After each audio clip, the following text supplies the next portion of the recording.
नमः सभाभ्यः सभापतिभ्यश्च नमो नमः। इस सभा कक्ष में अनेक विद्वान उपस्थित हैं और मंचस्थ विद्वानों में अग्रगण्य हैं प्रोफेसर अवधेश प्रधान जी, जो विवेकानंद के बहुत ही गंभीर अध्येता हैं। इस संस्था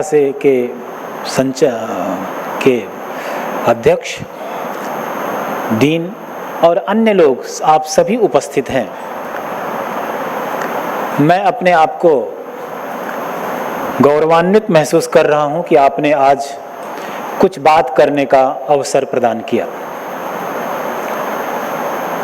जो विषय हमने चयन किया है विवेकानंद जी के बारे में बोलने के लिए, स्वामी विवेकानंद आधुनिक भारत का निर्माता एक सन्यासी,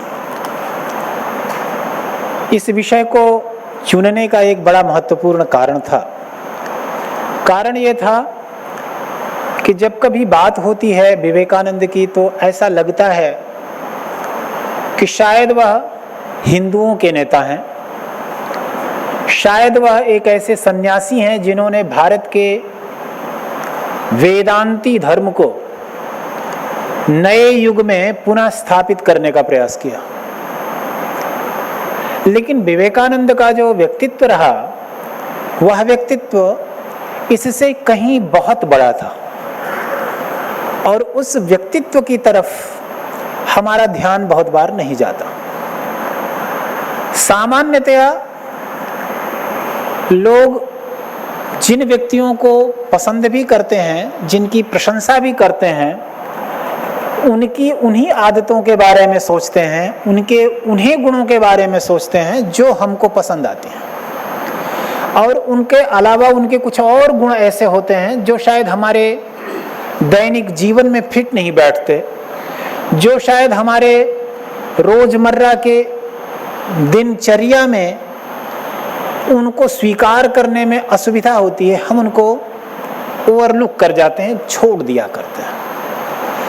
यह सभी के साथ हुआ करता है, सभी महान लोगों के साथ हुआ करता है। यह गांधी के साथ भी हुआ, विवेकानंद के साथ भी हुआ, शंकराचार्य के साथ भी हुआ और अन्य भी इस प्रकार के जो महान चिंतक रहे हैं उनके साथ ऐसा हुआ करता है।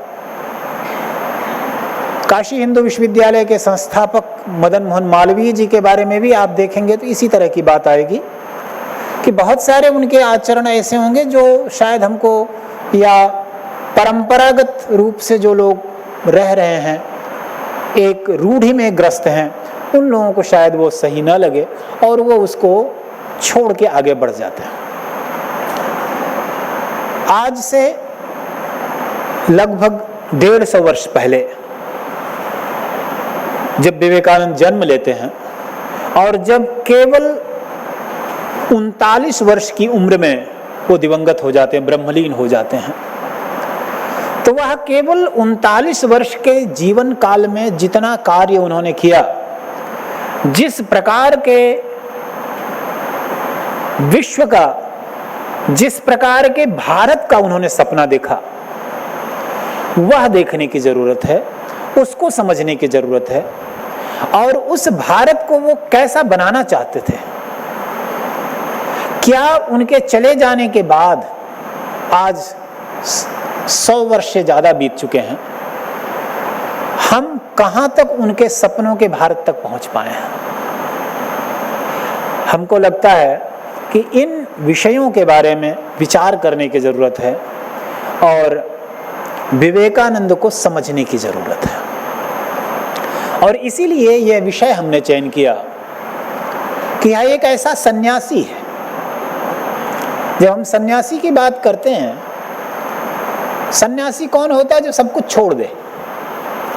और जब सब कुछ छोड़ दे रहा है तो उसके लिए कोई अपना नहीं रह जाता, क्योंकि जब हम सब कुछ छोड़ देते हैं तभी सन्यासी बनते हैं। और उसके लिए जो ये शब्द है सन्यासी शब्द, सम्यक न्यासः सन्यासः, अच्छे प्रकार से न्यास कर देना, छोड़ देना, परित्याग कर देना। तो जो सन्यासी है वो हमारे यहाँ जो 4 आश्रमों की व्यवस्था है, ब्रह्मचर्य आश्रम, गृहस्थाश्रम, वानप्रस्थाश्रम और संन्यास आश्रम, तो विवेकानंद हमारे सामने उस चतुर्थाश्रम सेवी सन्यासी के रूप में आते हैं। और जो चतुर्थाश्रम सेवी सन्यासी है उसकी जो एक परंपरागत अवधारणा है, वो अवधारणा यह है कि वह मोक्ष के लिए, अपने मोक्ष के लिए प्रवृत्त होता है, स्वयं इस संसार के बंधन से छुटकारा पाने के लिए प्रवृत्त होता है। भारतीय परंपरा में दर्शन को अगर समझने की कोशिश की जाए तो प्रायशः सभी दार्शनिकों का एक मत हुआ करता है कि यह जो जीवन जगत है, यह जो संसार है, वो बंधन है और हमारा कार्य क्या है कि हमको इस बंधन से छुटकारा पाने, मुक्ति पाना है, मोक्ष को प्राप्त करना। और उस मोक्ष को प्राप्त करने के लिए जीवन की जो पद्धति है, जो प्रक्रिया है, जो मार्ग है, वो ब्रह्मचर्य, गृहस्थ, वानप्रस्थ और संन्यास से चलता हुआ व्यक्ति उस मोक्ष मार्ग पर प्रवृत्त होता है, चलता है। लेकिन अगर केवल इस रूप में देखने की कोशिश की जाए तो यह मोक्ष मार्ग नितांत वैयक्तिक हो जाता है। और वह नितांत वैयक्तिक जो मोक्ष मार्ग है, उसकी तरफ बढ़ने वाला व्यक्ति समाज के बारे में उस तरह से क्यों सोचेगा, समाज के बारे में क्यों चिंतन करेगा, उसका कार्य तो स्वयं अपना भला करना है, ऐसा समझ में आता है।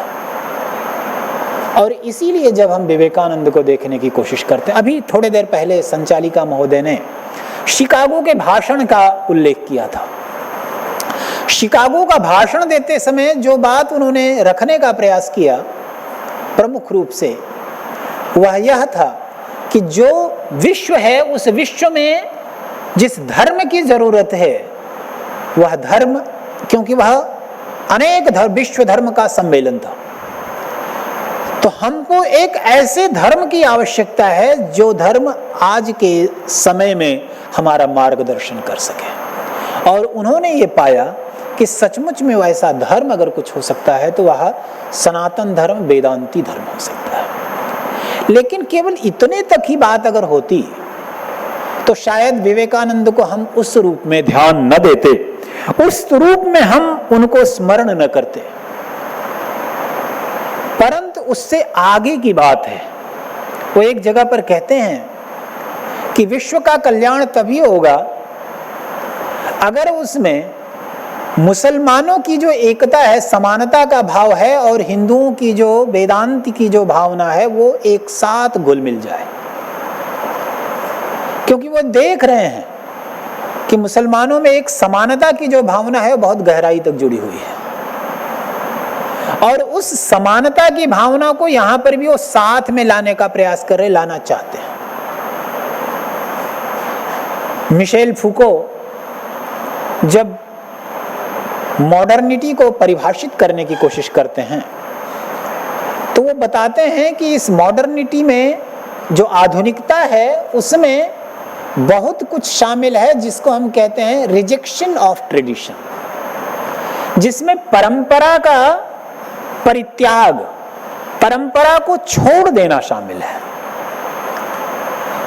और जब हम एक सन्यासी को देखते हैं तो सन्यासी का कार्य क्या है?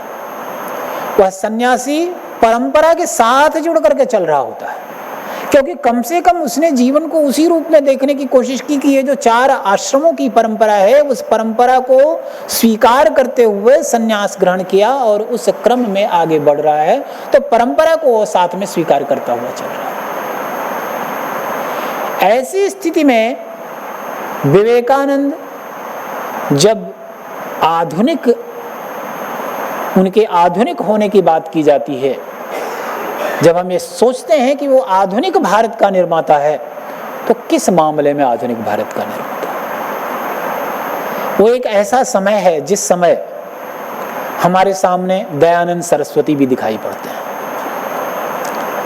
दयानंद सरस्वती का जो सत्यार्थ प्रकाश है उसको आप पढ़िए, आप देखेंगे उसमें मुसलमानों की बहुत सारी आलोचनाएं हैं, ईसाइयों की बहुत सारी आलोचनाएं हैं, लेकिन उसके साथ साथ मूर्ति पूजा की भी आलोचना है। दयानंद सरस्वती भी भारत को एक मार्ग पर ले जाना चाह रहे हैं, लेकिन अगर आप आधुनिकता के ढांचे में कसौटी पर कसने की कोशिश करेंगे तो आपको पता चलेगा कि दयानंद सरस्वती पूरा का पूरा जो वैदिक प्रक्रिया से उसको जोड़ते हुए एक नए धर्म का, नए समाज का निर्माण करने का प्रयास कर रहे हैं, एक नए धर्म की स्थापना करने का प्रयास कर रहे हैं, और जिसको कि उन्होंने आर्य समाज नाम दिया, जिसमें मूर्ति पूजा के लिए कोई स्थान नहीं है। विवेकानंद ये देख रहे हैं, उनको ये पता चल रहा है कि धर्म के द्वारा कितनी समस्याएं पैदा हो रही। सन्यासी होते हुए भी उनको ये मालूम है, एक जगह पर वो कहते हैं कि भारत जिस प्रकार का है, उस भारत में किसी व्यक्ति को अगर चोरी भी करना है तो उसको भी एक सन्यासी जैसी धारणा बना करके, वस्त्र धारण करके, उसके रूप में एक मत की स्थापना करनी पड़ती है। उनको ये पता है कि यह जो सन्यास है, उस सन्यास की ताकत क्या है। वो अपने जीवन की जो शुरुआत करते हैं, शुरुआत में वो ब्रह्म समाज से बहुत प्रभावित रहे, हर्बर्ट स्पेंसर से बहुत प्रभावित रहे। हर्बर्ट स्पेंसर की एक किताब को उन्होंने बंगाली में अनुदित भी किया, और उस समय के जो आधुनिक चिंतक थे, वैज्ञानिक थे, डार्विन को उन्होंने पढ़ा। डार्विन का बड़ा प्रभाव है हर्बर्ट स्पेंसर पर। आज के युग में जब हम 21वीं शताब्दी में जी रहे हैं, वहां पर भी आए दिन कभी कभार इस तरह की बातें सुनने में आती हैं, जहां पर कि डार्विन के विकासवाद के ऊपर धर्म के जो अनुयायी लोग हैं, जो चाहे वो क्रिश्चियनिटी, वहां पर आप अगर अमेरिका वगैरह में देखें तो वहां पर भी क्रिएशनिस्ट जो हैं वे भी डार्विन की बड़ी आलोचना करते हैं और उसके विरोध में बोलते हैं। उसी प्रकार से यहाँ पर भी डार्विन के विकासवाद के बारे में बहुत आलोचना की जाती है। लेकिन एक 20वीं शताब्दी के शुरुआत में और 19वीं शताब्दी के अंत में आने वाला एक सन्यासी उस चार्ल्स डार्विन के विकासवाद को भी एक्सेप्ट करता है। जब मैक्स प्लैंक के द्वारा साइंस में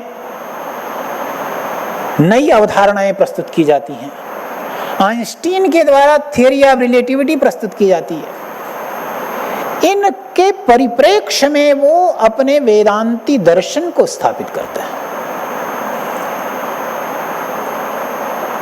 विवेकानंद ने जब अपने दर्शन को स्थापित किया तो उसके लिए एक नाम उन्होंने दिया, प्रैक्टिकल वेदांत, व्यावहारिक वेदांत।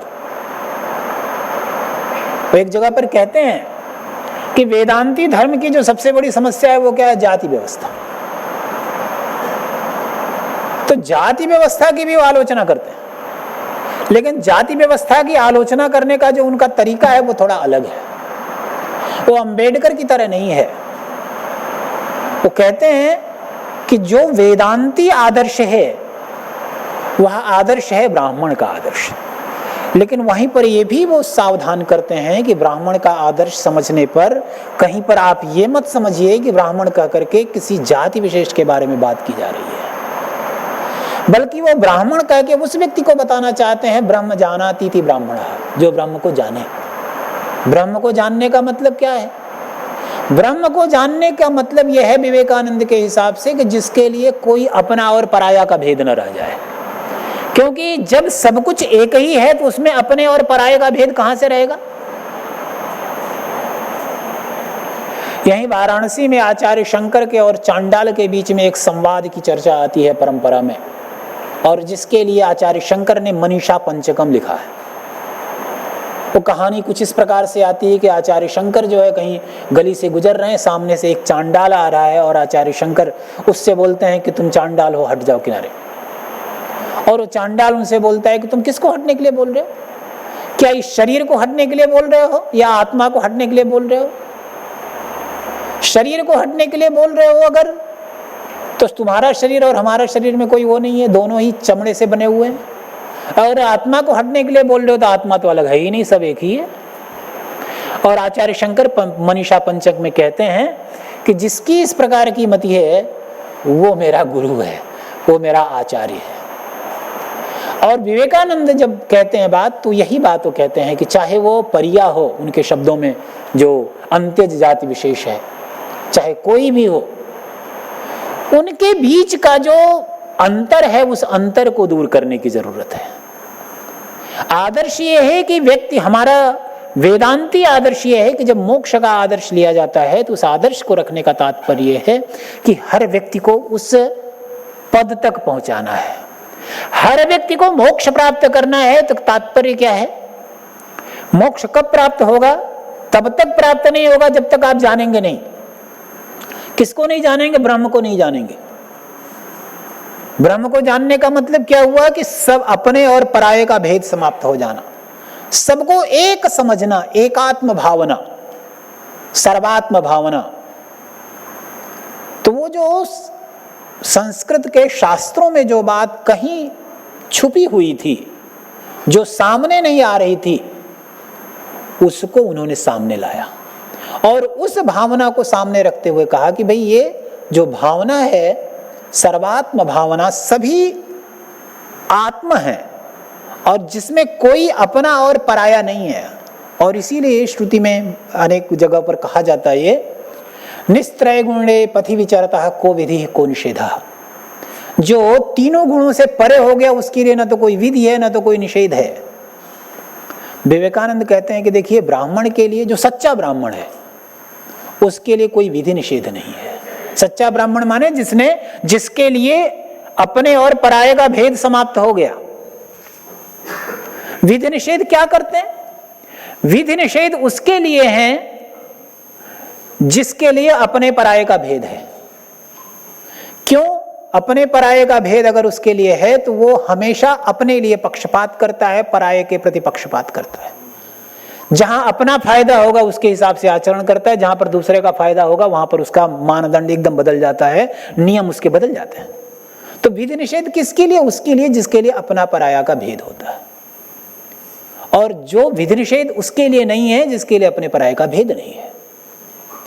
तो जिसने ये जो इस स्तर पर पहुंच गया उसके लिए कोई भेद की जरूरत नहीं है। यानी कि वो एक मानदंड है जहां पर सबको पहुंचना है।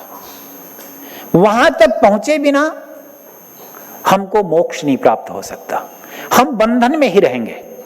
और ये जो एक आदर्श है, उस आदर्श को ग्रहण करते हुए इस सन्यासी ने एक व्यावहारिक वेदांत का प्रणयन किया। देखा कि सचमुच में ये जो वेदांत की शिक्षा है, उस शिक्षा का व्यवहार के साथ तो बड़ा विरोध हो जा रहा है। आप एक तरफ तो ये कहते हो कि सर्वम खल्विदम ब्रह्म, और दूसरी तरफ बहुत सारे तरीके के भेदों को आप स्थापित करके रख रहे हो। आपको याद होगा पिछली शताब्दी में, क्या आज भी बहुत बार इस प्रकार की चर्चाएं, इस प्रकार के विचार चलते रहते हैं कि विदेश यात्रा करनी चाहिए कि नहीं करनी चाहिए। विदेश यात्रा निषिद्ध है, इस प्रकार की बात की जाती है। और 19वीं शताब्दी के आखिर में या 20वीं शताब्दी के शुरुआत में ही विवेकानंद विदेश जाते हैं।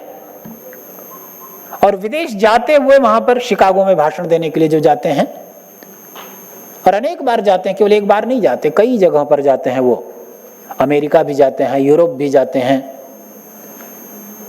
बहुत सारे देशों को घूमते हैं, टहलते हैं, देखते हैं।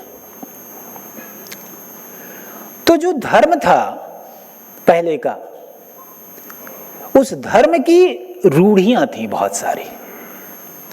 उन रूढ़ियों को तोड़ने के लिए बात करते हैं। एक बहुत छोटी सी किताब विवेकानंद की छपी है, जाति, संस्कृति और समाजवाद। बहुत छोटी सी 5 व्याख्यानों का संकलन है, बहुत पतली सी किताब है। उसको अगर आप देखिए तो उसमें आपको पता चलेगा कि किस प्रकार से वो इन सारे मुद्दों पर, ऐसे मुद्दे जिन पर आज भी हम बातचीत करने में घबराते हैं, जिन पर आज भी हम चर्चा नहीं करना चाहते हैं, उनके बारे में भी वो एकदम सुस्पष्ट मत रखते हैं। धर्म को हमने कर्मकांड से ज्यादा जोड़ दिया है। धर्म क्या है? हमको लगता है कि कर्मकांड ही धर्म है। लेकिन इन्होंने कहा कि देखिए, धर्म जो है वो कर्मकांड नहीं है। कर्मकांड तो सचमुच में धर्म का एक बाह्य पक्ष है, और इसीलिए जो बहुत सारे कर्मकांड चलते हैं, जैसे उदाहरण के रूप में इस चीज को देखा जाए कि कोई व्यक्ति अगर मर जाता है तो मरने के बाद उसके जो कहीं पर दाह संस्कार किया जाता है, कहीं पर दफनाया जाता है, कहीं पर कुछ और किया जाता है, तो इन सारी चीजों के बारे में, या जो प्रतिदिन के शरीर के स्वच्छता के लिए जो नियम बने हुए हैं उसमें, इन सारे के बारे में, तो ये सारी के सारी जो चीजें हैं, ये बहुत सारी चीजें धार्मिक रूढ़ियों के रूप में आती हैं कि आप अगर ये नहीं कर रहे हो तो गड़बड़, ये नहीं कर रहे हो तो गड़बड़, ये नहीं कर रहे हो तो गड़बड़। लेकिन विवेकानंद इन सारे चीजों को जब विचार आता है, चर्चा उठती है, तो उसके बारे में वो सवाल उठाते, कहते हैं भाई देखिए, ये सारी चीजें कहीं भी ऐसी नहीं है जो धर्म की अपरिहार्य भाग हों, अपरिहार्य अंश में आती हों। तो वो धर्म को एक ऐसे लेवल पर, हिंदू धर्म के बारे में जब बात करते हैं, क्योंकि वो सचमुच में तो उस समय जब वो आते हैं तो वो हिंदुओं के मुख्य प्रतिनिधि बन करके आते हैं, और उसमें उन्होंने 3 स्तर बनाया हिंदू धर्म के। और एक स्तर उन्होंने बताया द्वैतवाद का एक स्तर है, दूसरा स्तर बनाया कि वो विशिष्टाद्वैत का स्तर है, और तीसरा स्तर है जिसको कि अद्वैत का स्तर कहते हैं। और कहते हैं ये जो अद्वैत का स्तर है वो सचमुच में सबसे ऊपर का स्तर है। लेकिन ये स्तरीकरण की जो प्रक्रिया है, वो प्रक्रिया इस मामले में बड़ी महत्वपूर्ण है कि वह दूसरे को पूरी तरह से नकारे बिना उसका समाहार कर लेती है, उसको अपने आप में अंतर्भूत कर लेती है। इसीलिए आर्य समाजियों का सनातनियों के साथ बड़ा लंबा शास्त्रार्थ वगैरह होगा। आप बनारस में भी देखेंगे तो यहाँ पर भी एक आर्य समाज शास्त्रार्थ स्थल है, जहां पर आर्य समाजियों का सनातनियों के साथ शास्त्रार्थ हुआ। लेकिन विवेकानंद के साथ उस तरह से हुआ ऐसा नहीं है। क्यों? क्योंकि विवेकानंद उन सब से ऊपर हो जाते हैं, ऊपर उठ जाते हैं। वो ये बताते हैं कि भाई देखिए, मूर्ति पूजा की जो स्थिति है वो भी ठीक है। वो एक जगह पर उद्धृत करते हैं कि मूर्ति पूजा क्या है, वो अधमाधम है, और उससे 5 तरह की पूजाओं के बारे में बात करते हैं। लेकिन अधमाधम होने का मतलब क्या हुआ? इसका मतलब क्या उसको छोड़ देना चाहिए? वो कहते नहीं। वो अपने गुरु का उल्लेख करते हैं कि अगर रामकृष्ण परमहंस को काली की पूजा में ही अद्वैत का साक्षात्कार हो सकता है, तो आप उसको त्याज्य कैसे कहेंगे? उनको ये मालूम है कि जो कहते हैं कि जिस चीज को तुम अंधविश्वास कहते हो बहुत बार, वो कोई ग्राम देवता हैं कहीं के, उनके प्रति जिसको कि एक सामान्य व्यक्ति बहुत बार अंधविश्वास कहेगा, वो उनके लिए श्रद्धा है, व्यक्तियों के लिए। और अगर वो श्रद्धा उनसे खींच ले रहे हो, ले रहे हो, तो उसके बदले में आप उनको क्या दे रहे हो? इसलिए ये आवश्यकता नहीं है कि आप उनसे वो श्रद्धा खींचो और श्रद्धा को लेकर के उनको रिक्त कर दो, बल्कि आवश्यकता ये है कि उनको आप उस एक सीढ़ी पर है वो व्यक्ति, उस सीढ़ी से ऊपर ले जाओ, उसको इसका रियलाइजेशन करो कि इससे ऊपर के भी स्तर हैं, और उन स्तरों के माध्यम से ऊपर आगे बढ़े।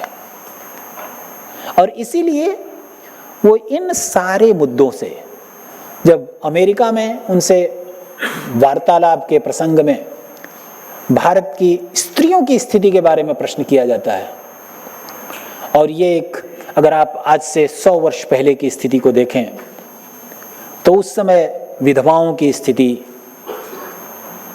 कितनी जटिल रही होगी, आप कल्पना कर सकते हैं। और हम लोग इतिहास को अगर उलट के देखें तो उससे हम समझ भी सकते हैं ये किस प्रकार की स्थिति रही होगी।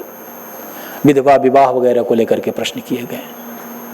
तो उन प्रश्नों का उत्तर देते समय वो बहुत महत्वपूर्ण तरीके से इसको रेखांकित करते हैं कि आप जब भारत के ऊपर आरोप उठाते हो तो आप वहां के स्त्री की स्थिति को देखने की कोशिश करते हो और कहना चाहते हो कि स्त्री की स्थिति खराब है।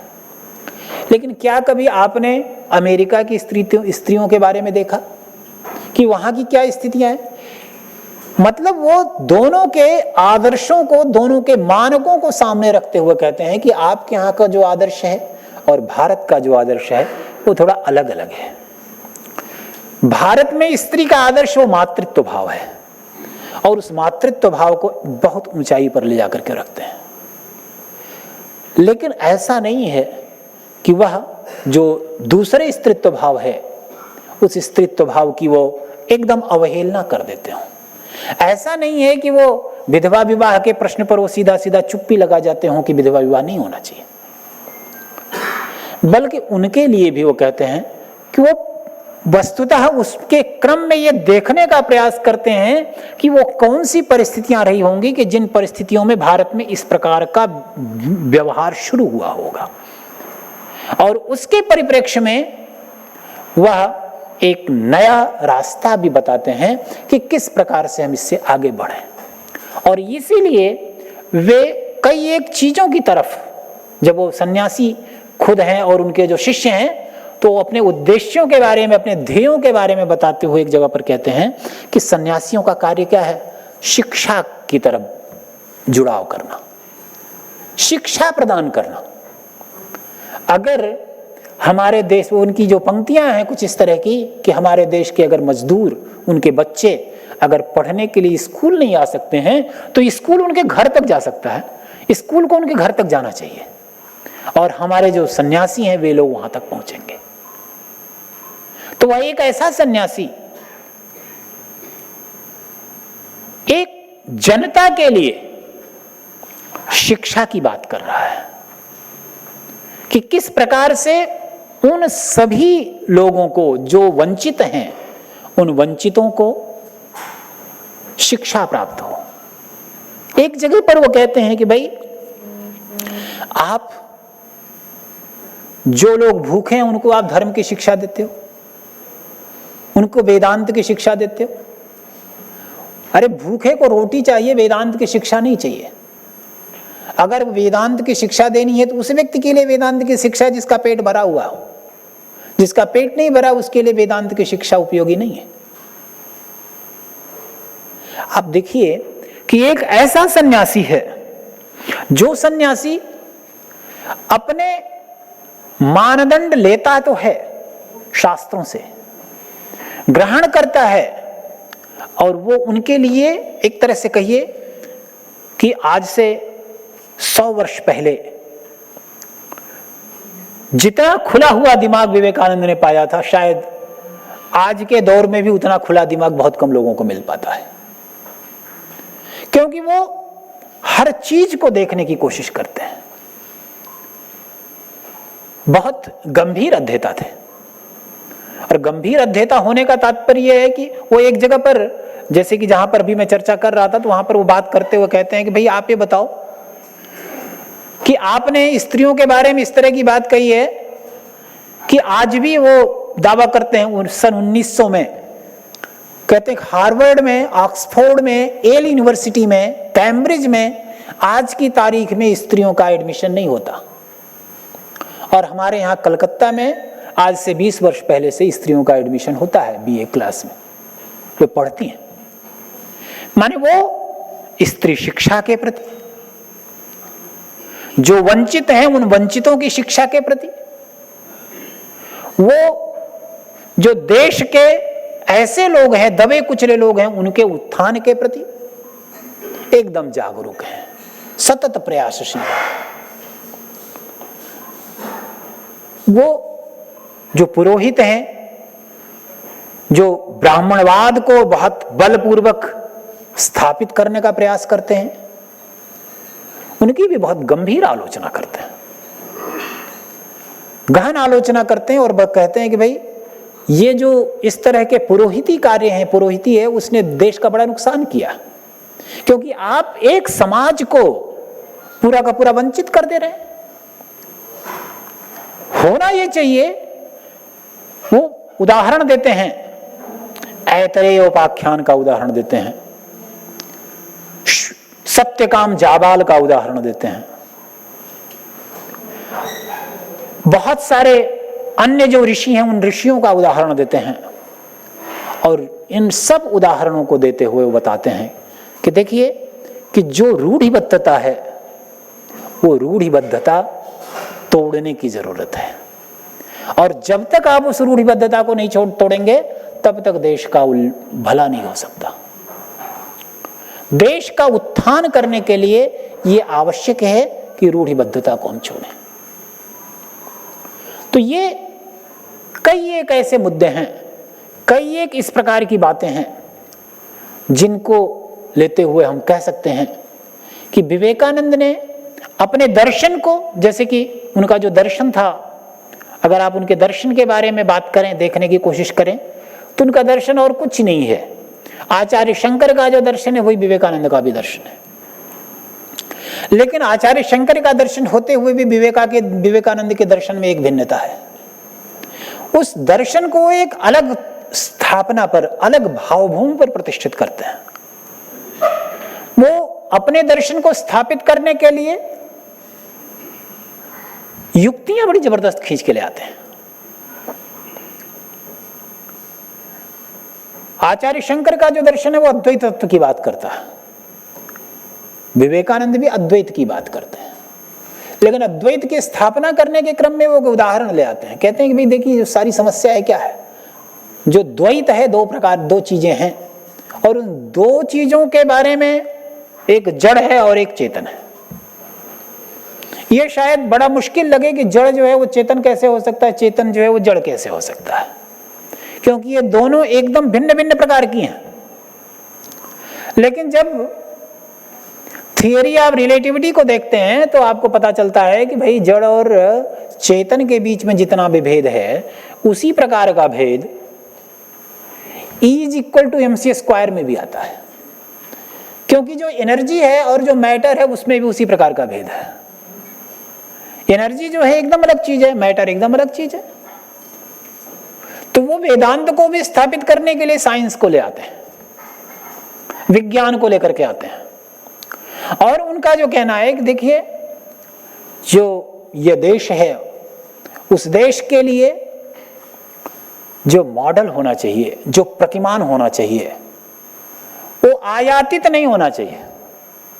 अगर हमको भारत की उन्नति करनी है तो भारत की उन्नति करने के लिए हमको जो मानक स्थापित करने होंगे, जो प्रतिमान बनाने होंगे, वो भारतीय प्रतिमान होना चाहिए। विदेशी प्रतिमानों से हम भारत की उन्नति नहीं कर सकते, और भारत की उन्नति करने के लिए वो जो प्रतिमान ले आते हैं वो परंपरा से उनको मिलते हैं।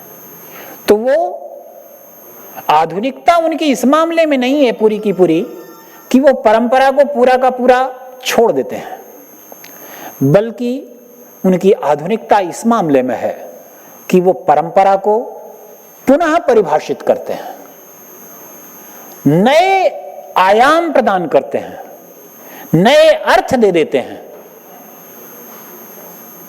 एक अलग तरह से चीजों को देखते हैं।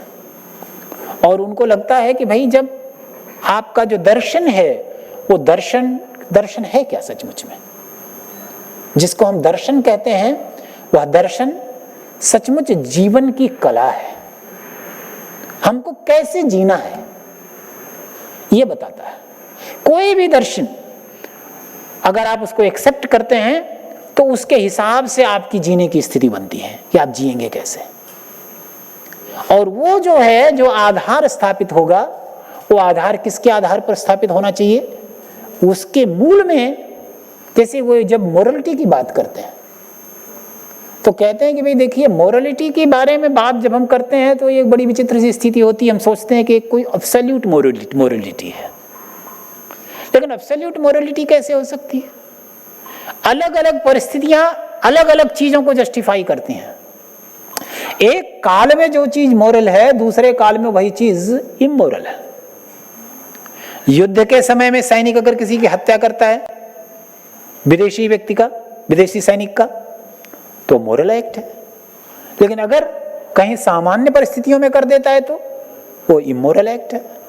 तो मोरलिटी जो है वो किस प्रकार से बनेगी, और इसीलिए मोरलिटी का जो मानदंड कहां से आएगा, उसके लिए बताते हैं कि उसका आदर्श अगर स्थापित हो सकता है तो वह स्थापित हो सकता है वेदांत के द्वारा। एक तरह से कहना चाहिए कि आचार्य शंकर का जो दर्शन था, उस शंकर के दर्शन को इन्होंने अपने शब्दों में, अपने नए परिप्रेक्ष्य में, नए तरीके से परिभाषित किया। और उस परिभाषित करने के पहले बहुत कुछ देखा। बहुत लंबे लंबे शास्त्रार्थ होते थे, बातें करते थे रामकृष्ण परमहंस से। और रामकृष्ण परमहंस से बहुत बार वो सहमत नहीं हो पाते थे, लेकिन सहमत जब हुए तो सहमत होते चले गए। और वह एक ऐसे भारत का निर्माण करना चाहते थे। उनके जो विचारों को आप देखिएगा तो आपको लगेगा कि ये व्यक्ति कोई एक प्रोजेक्ट लेकर के आगे बढ़ रहा है, कोई एक ऐसा सपना लेकर के आगे बढ़ रहा है। उनके जीवन का जो आखिरी समय था, उस समय में वो क्रॉनिक इंसोम्निया से परेशान थे। उनको नींद नहीं आती थी बहुत कई समय लगातार। और आप सोचिए कि केवल 39 वर्ष की उम्र में वो व्यक्ति दिवंगत होता है। कितने सारे सपने हैं और उन सपनों को पूरा करने के लिए जो क्रम है, जो तरीका है, किस प्रकार से उसको किया जाए, उसमें वो जो जाति व्यवस्था, अस्पृश्यता वगैरह की समस्याएं हैं, उनको भी दूर करना चाहते हैं। स्त्रियों की जो उन्नति है उसके बारे में भी बात करना चाहते हैं। जो शोषित तबका है, जो वंचित है, उसके लिए भी आगे बढ़ने के लिए रास्ता खोजने की कोशिश करते हैं। क्या ये किसी सामान्य सन्यासी का कर्तव्य हो सकता है? क्या सामान्य सन्यासी इस प्रकार से सोचता है? नहीं सोचता। तो ये एक ऐसा सन्यासी हमारे सामने आता है। वो एक जगह पर आलोचना करते हैं, राजा राम मोहन राय की आलोचना करते हैं, बुद्ध की आलोचना करते हैं। कहते हैं कि इन लोगों ने जो समस्या की कि इन लोगों ने किया ये कि धर्म और जाति को एक साथ समझते हुए दोनों का विरोध किया, दोनों को नष्ट करने का प्रयास किया, और इसलिए असफलता मिली। तो इसलिए हमको ये जरूरत है, हमको ये आवश्यकता है कि हम किस प्रकार से जो हमारी, और वो देख रहे हैं क्योंकि पूरे विश्व में भ्रमण कर रहे हैं। और एक बहुत महत्वपूर्ण चीज है, व्यक्ति वाक्यपदी में भर्तृहरि एक जगह पर कहते हैं, प्रज्ञा विवेकम लभते भिन्नई रागम दर्शनई। प्रज्ञा को विवेक प्राप्त होता है जब बहुत सारे शास्त्रों को आप देखते हैं। और सचमुच में केवल शास्त्रों को ही देखने से नहीं, जितने ज्यादा जगहों पर आप जाते हैं उसी प्रकार से आपके सामने नए नए आयाम खुलते चले जाते हैं। तो आपको पता चलता है कि ये जो अलग अलग परंपराएं हैं, उन परंपराओं को, अलग अलग रूढ़ियों को जो आधार बना करके हम आपस में एक दूसरे के साथ युद्ध करते रहते हैं, वो सब किस प्रकार से मूल्यहीन है, और उसके पीछे जो महत्वपूर्ण चीज है वो किस प्रकार से खो जा रही है। तो विवेकानंद ने उस भारत के नवनिर्माण का जो सपना देखा, उसके पीछे एक सर्वात्म भावना को स्थापित करने की प्रतिक्रिया की आवश्यकता देखी, और उसके हिसाब से ही उन्होंने, और वो एक कहते हैं कि सचमुच में जो सबसे महत्वपूर्ण कार्य है वह वंचितों की सेवा करना है, उनको जीवन के लिए आवश्यक चीजें उपलब्ध कराना है। तो वो इन देश को, मतलब कहना चाहिए कि वो देश को आगे बढ़ाने का प्रयास कर रहे हैं, लेकिन सचमुच में केवल देश को नहीं, उसके आगे वो समग्र विश्व को आगे बढ़ाने का प्रयास कर रहे हैं।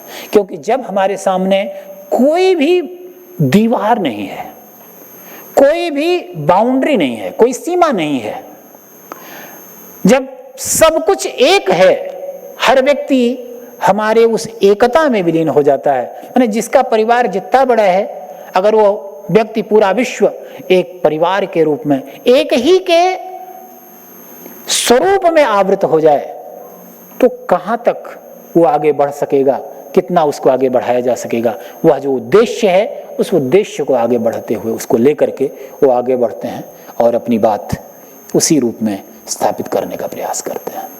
तो हम विवेकानंद को आज के परिप्रेक्ष्य में देखते हुए, हमको लगता है जो आवश्यक चीज है वो ये देखने की कोशिश करनी चाहिए, और विवेकानंद को पुनः पढ़ने की जरूरत है, और ये समझने का प्रयास करना चाहिए कि आज के युग में विवेकानंद से हम क्या हासिल कर सकते हैं, किस प्रकार से देश को हम नया मार्ग, एक उन्नति के मार्ग पर ले जा सकते हैं।